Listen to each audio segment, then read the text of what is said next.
Assalamualaikum warahmatullahi wabarakatuh. Kembali lagi dengan saya Versi Septiawan dalam playlist kali ini. Oke, langsung saja kita membahas jaringan wireless. Dan juga mungkin setelah membahas jaringan wireless, kita akan membahas DHCP. Oke, langsung saja jaringan wireless. Wireless adalah jaringan kabel menggunakan gelombang radio seperti ponsel, televisi, radio, dan WiFi laptop. Bahkan komunikasi melalui jaringan wireless sangat mirip dengan komunikasi radio dua arah. Cara kerja wireless. Cara kerja jaringan wireless. Yang pertama, adaptor wireless komputer menerjemahkan data sinyal radio dan mengirimkan atau memancarkan menggunakan antena. Selanjutnya, router wireless menerima sinyal dan melakukan decode data. Router mengirimkan informasi ke internet, koneksi kabel, internet, dan terhubung ke komputer penerima. Jaringan wireless terdapat tiga buah komponen yang dibutuhkan untuk mengirim dan menerima data, yakni yang pertama sinyal radio, yang kedua format data, dan yang ketiga struktur jaringan.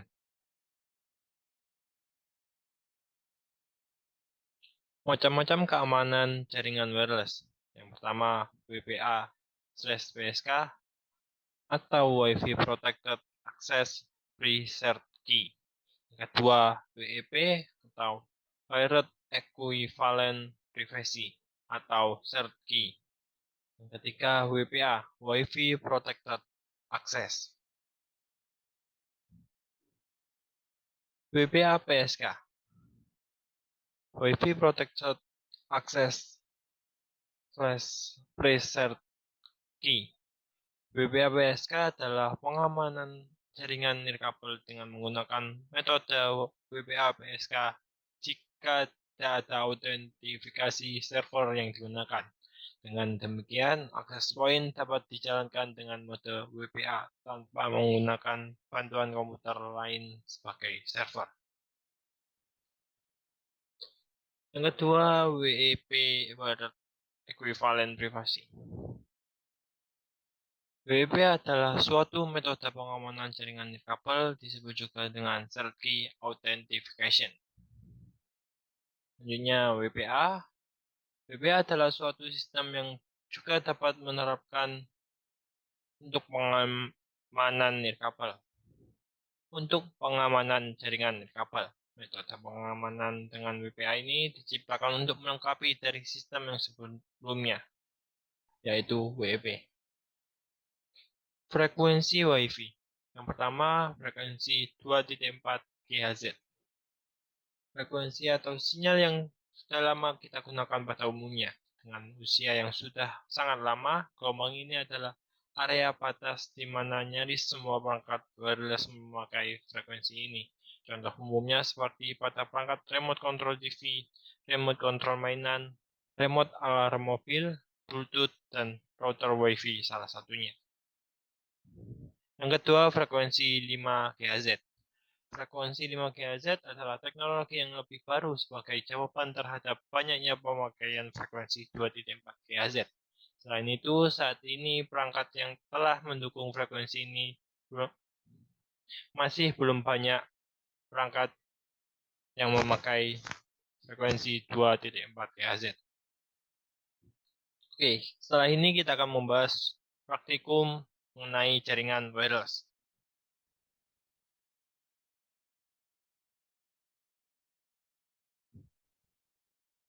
Percobaan. Yang pertama, skenario.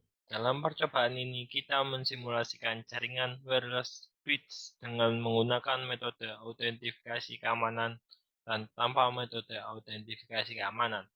Untuk AP1 atau access point 1 akan menggunakan autentifikasi keamanan WPA2-PSK.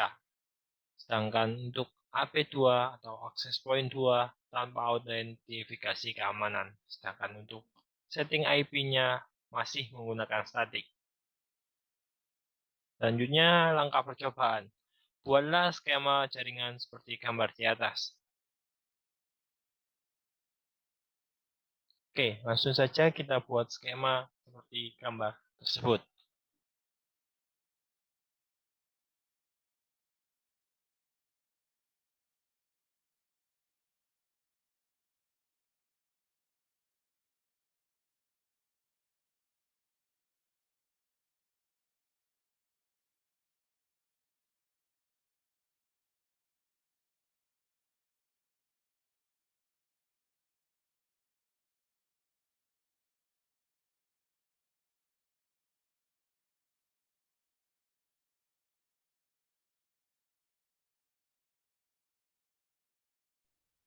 Oke, di sini kita sudah membuat sesuai dengan gambar yang telah dibuat.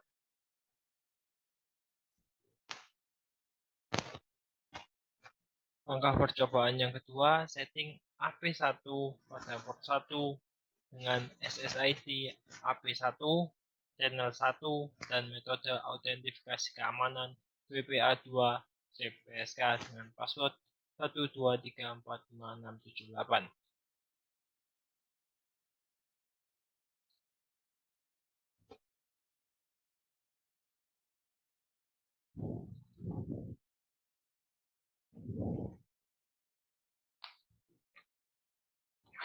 Sini kita bisa lihat SSID 1 dengan channelnya 1.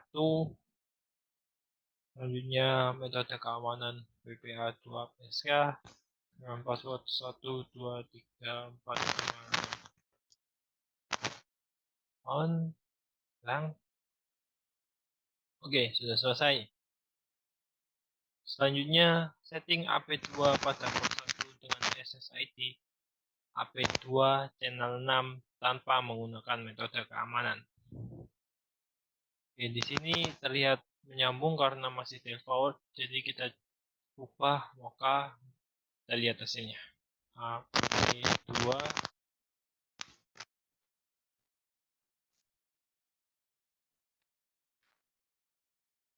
sudah. Oke, di sini langsung terputus. Lagi default. Oke. Selanjutnya, setting laptop pada wireless 0 dengan SSID AP1, metode autentifikasi keamanan WPA2 PSK dengan password 123456678, IP address 192.168.1.29/25. Oke, di sini sebelumnya kita setting PC-nya atau laptopnya terlebih dahulu. Di sini nonaktifkan karena basicnya di sini laptop tidak memiliki wireless. Jadi kita masukkan terlebih dahulu dan lupa di nonaktifkan, lalu aktifkan kembali. Lalu kita atur IP-nya. Ini static terlebih dahulu. 192.168.1.129. Sini 128.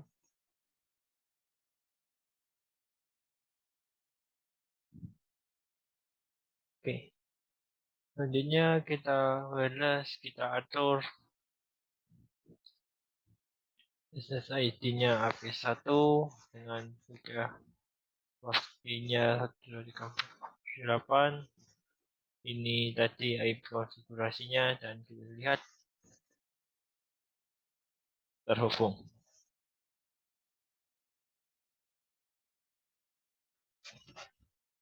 Oke, selanjutnya setting smartphone pada wireless 0 dengan SSID AP2 tanpa metode autentifikasi keamanan.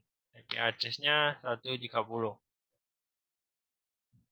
Oke, di sini kita setting handphone, konfigurasi wireless 0, AP2 tanpa keamanan, dan di sini setting static 192.168.1.130. Oke, di sini selesai subnet masnya, maka di sini subnetnya. Oke, maka di sini subnet masnya jadi 128. Kita lihat. Oke, terhubung.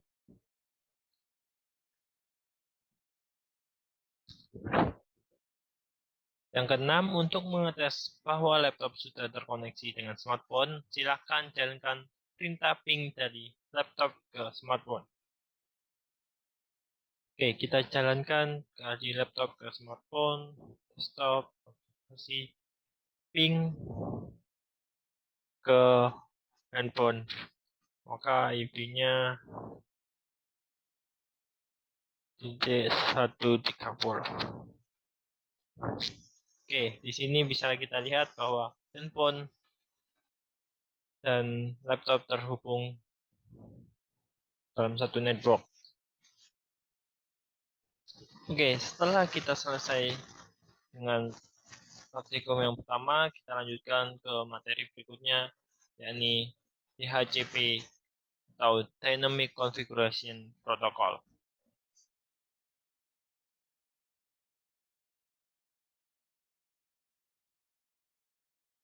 DHCP atau Dynamic Configuration Protocol adalah layanan yang secara otomatis memberikan nomor IP kepada komputer yang memintanya. Komputer yang memberikan nomor IP tersebut disebut dengan DHCP server. Sedangkan komputer yang meminta nomor IP disebut dengan DHCP client. Dengan demikian, administrator tidak perlu lagi harus memberikan nomor IP secara manual pada saat konfigurasi TCP IP. Tapi cukup dengan memberikan referensi terhadap DHCP server.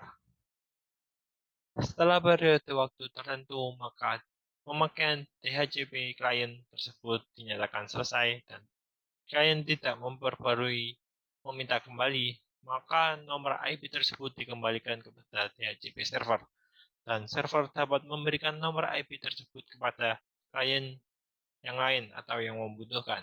Lama periode ini dapat ditentukan dalam menit, jam, bulan, atau selamanya. Jangka waktu disebut reset period. Cara kerja DHCP server. Yang pertama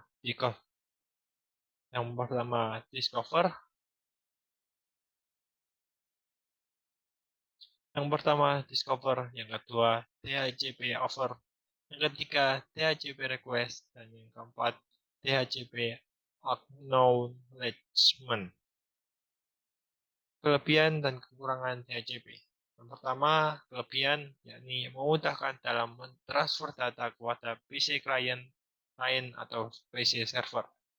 Yang kedua, DHCP menyediakan alamat-alamat IP secara dinamik dan konfigurasi lain. DHCP ini didesain untuk melayani network yang besar dan konfigurasi TCP IP yang kompleks. Yang ketiga, DHCP memungkinkan suatu klien menggunakan alamat IP yang reusable. Artinya, alamat IP tersebut bisa dipakai oleh klien yang lain jika klien tersebut tidak sedang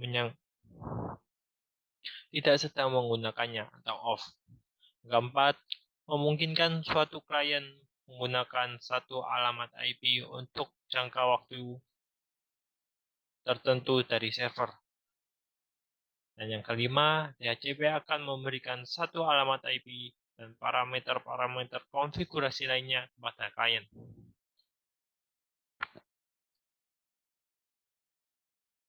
Selanjutnya kekurangannya. Kekurangan dari DHCP ini yakni semua pemberian IP bergantung kepada server. Maka dari hal itu, jika server mati, maka semua komputer akan disconnect dan saling tidak terhubung. Oke, kita lanjutkan dengan praktikum DHCP server.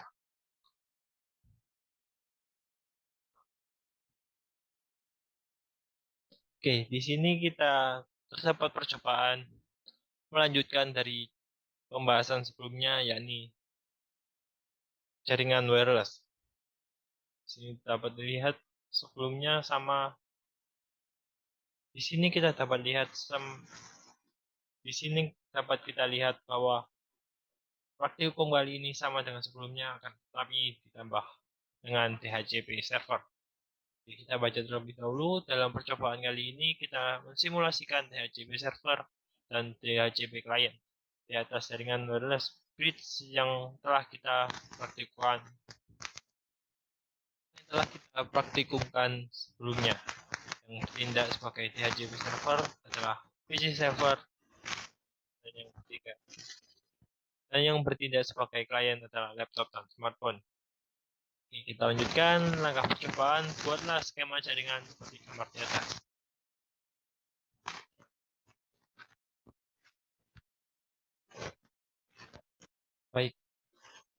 Baik, kita buat terlebih dahulu, sama kita hanya perlu menambahkan server di sini.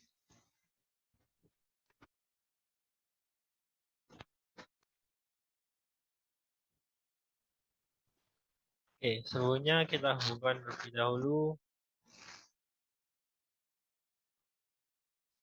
Selesai. Maka selanjutnya setting IP server secara statik seperti berikut. 192.168.1.253 dengan subnet mas 128. Oke, kita setting server terlebih dahulu dengan IP konfigurasi secara statis seperti berikut dengan 128. Oke, sudah selesai. Kita lanjutkan. Lebih baik kita ubah menjadi DHCP server agar sama seperti praktikum. Oke, kita lanjutkan. Aktifkan DHCP server dengan konfigurasi seperti gambar berikut.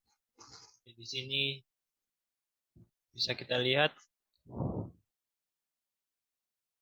default gateway .254 dengan DNS server 333.1, start IP dengan 51, subnet mas 128 dengan maksimum nomor 50.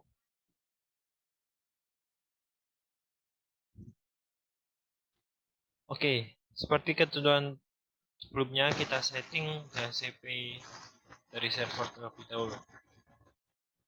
Ubah default gateway-nya menjadi 192.168.1.254. Selanjutnya DNS servernya 33.1. Di sini start IP address-nya 151 dan maksimumnya adalah 50.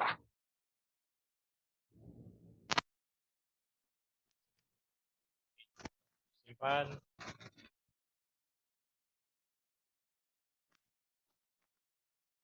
Oke, langkah selanjutnya yakni aktifkan laptop dengan menggunakan DHCP client dan pastikan sudah mendapatkan IP dari DHCP server. Oke, berarti kita rubah dari IP statik menjadi DHCP.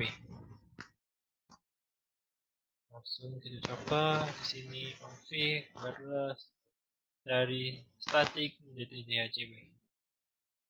Bisa kita lihat di sini statik. Ini request IP address. Oke, di sini jangan lupa untuk on-kan terlebih dahulu. Selanjutnya laptop IP konfigurasi kita lihat dari statik menjadi DHCP. Kita tunggu DHCP request successfully. Oke, untuk langkah berikutnya aktifkan pula smartphone dengan menggunakan DHCP client dan pastikan sudah mendapatkan IP dari DHCP server. Coba dari smartphone terus lewat sini aja. Oke, lewat sini saja biar kita bisa melihat request IP address dan DHCP successful. Oke, mungkin sekian dulu video dari saya. Kurang lebihnya mohon maaf. Terima kasih. Wassalamualaikum warahmatullahi wabarakatuh.